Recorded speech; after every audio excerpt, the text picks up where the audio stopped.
presentation, Nick. Oh, look at that. Just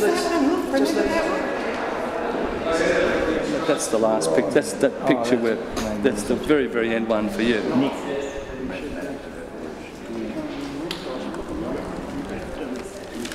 Third. I had exhibitions in the late 60s and early 70s, then practiced architecture for 10 years, and after practicing architecture for 10 years, painted off and on, but when I got really sick with cancer, I decided that it was time to sort of come back and do the things that one really wanted to do, and one of the things I wanted to do was paint.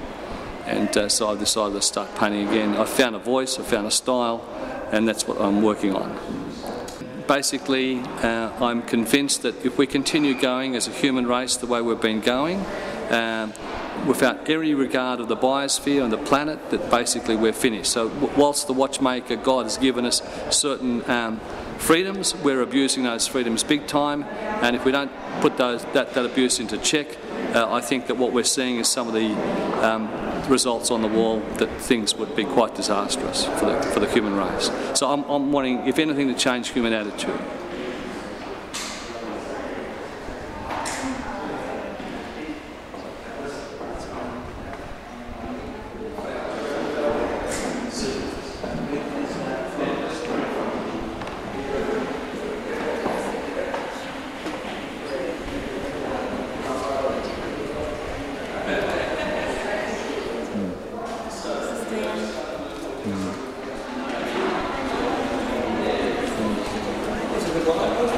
Does he look like a sick man?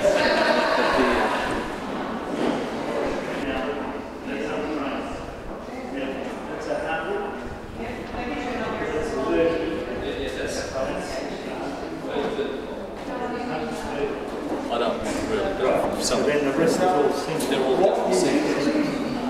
These singing.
And I think you are all distinguished guests to me. Thank you very much for coming. A lot of people have asked how long this exhibition has taken to put together. Well, the first prerequisite to put an exhibition like this together is to get cancer. It's sad when you're sort of, just about to snuff it, you've got to start putting out a list of regrets. And one was not having continued with architecture, because I was trained as an architect and town planner. And I have my first year professor here, Hugh O'Neill, to whom I've been a big disappointment to. Hugh oversaw my early development. I wound up getting the Stevenson and Turner Prize in Architecture for the guy that was most likely to change the course of Australian architecture, and wound up being on the bottom. And so I started reading more about mathematics, and you've got this exhibition is really a challenge about Euclidean mathematics, the kind of geometry that we were taught at school, the triangle, the circle, the square, and so on, and fractal mathematics. So thank you very much for everybody. Keep enjoying the thing. Thanks for your encouragement. And I hope you all go away slightly changed to what you came in with, because I think we as human beings have got a big, big responsibility over the next few decades, and maybe not even that long. Thank you.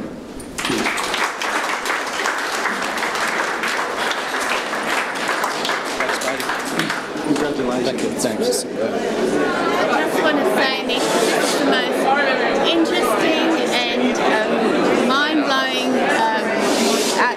exhibition that I've been to. Thanks. It's really fantastic. Thank you.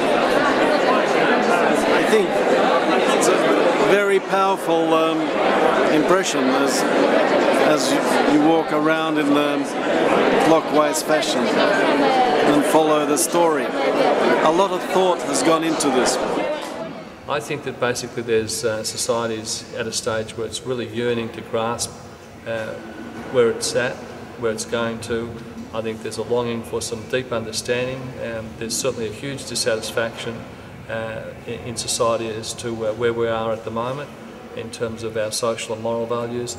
I think people are looking for some very strong stability, and I think some of the images in this show and the concepts are the sorts of things, the wake-up call that people are looking for. I think the other wake-up call that people are really going to demand is the fact that if we're not careful about what we do with our planet, our biosphere, the way we treat our species, that we're not going to have a planet Earth for very long, and we'll just destroy it ourselves and everything on it.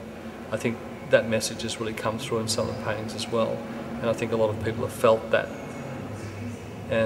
feeling very much, and it's been conveyed and through fairly emotional things. I've had people standing here that have been totally horrified at the consequences of what happens if we continue going the way we're going. And you know, a wealthy man, it wasn't a poor man, and for all his wealth that he's accumulated on Earth, basically it's going to come to naught if we as a human species don't protect this planet.